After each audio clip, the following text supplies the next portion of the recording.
social media has a lot of great benefits because it allows people to stay connected and it allows people to build connections that they wouldn't otherwise be able to build.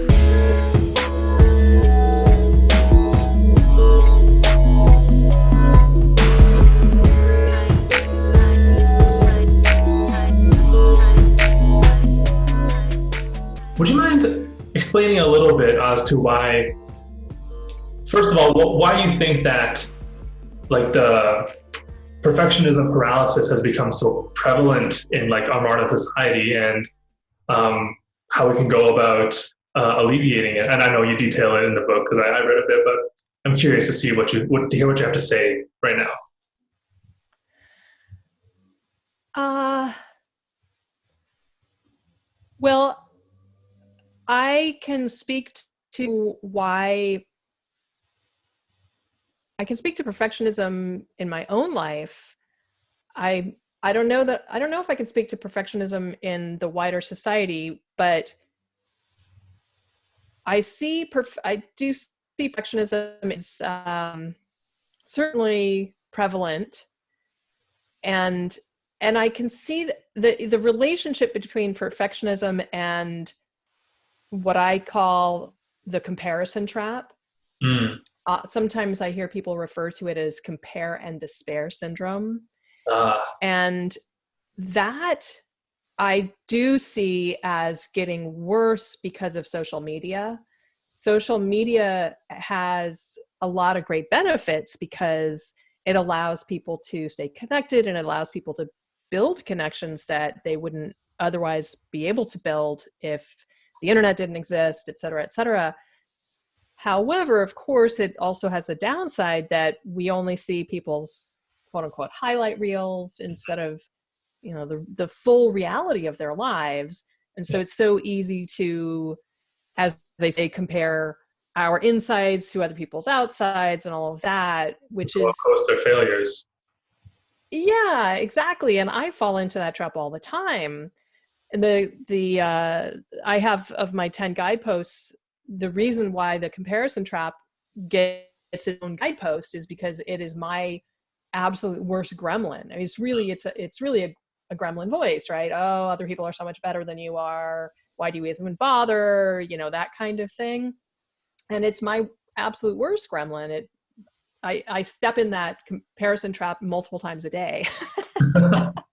And I know I'm not alone in that, and I know I'm absolutely not alone in perfectionism. And those two things really go hand in hand. And also, I think people often sort of conflate the pursuit of excellence with perfectionism.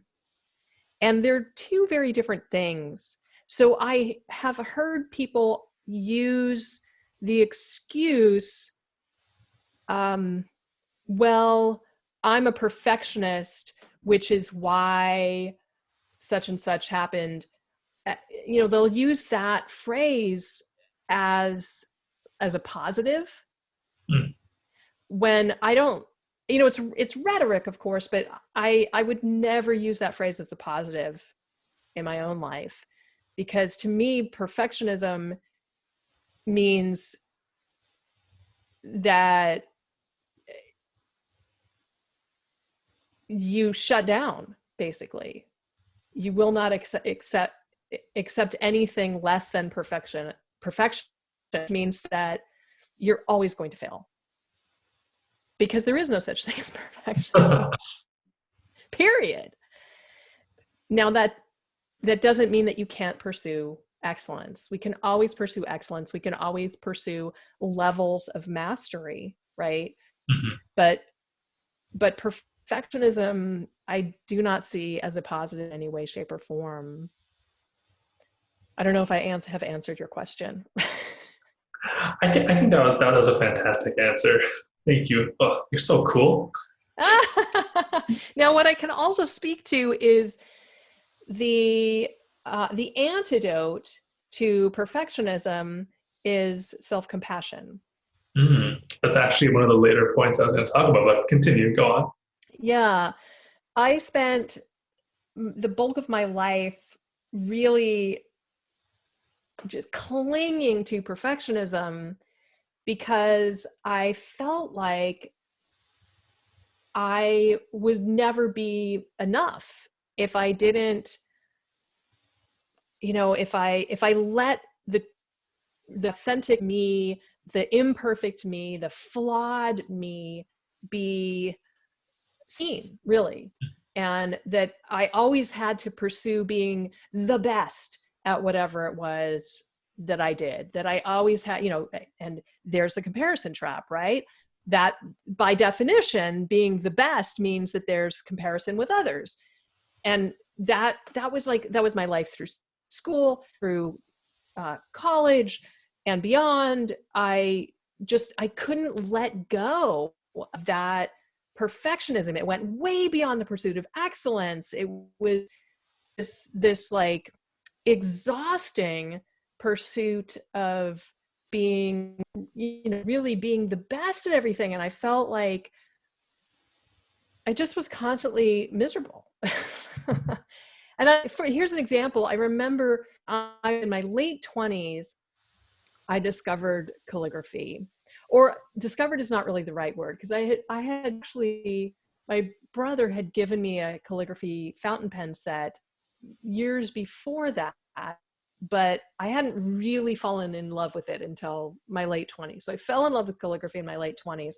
And I remember wanting desperately to be like really, really good at it really fast, which is crazy. It's crazy. I wanted to be a savant, right?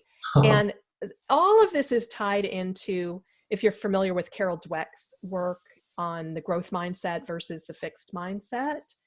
So Carol Dweck is a Stanford researcher, and she wrote a book called Mindset, and she discovered that there are different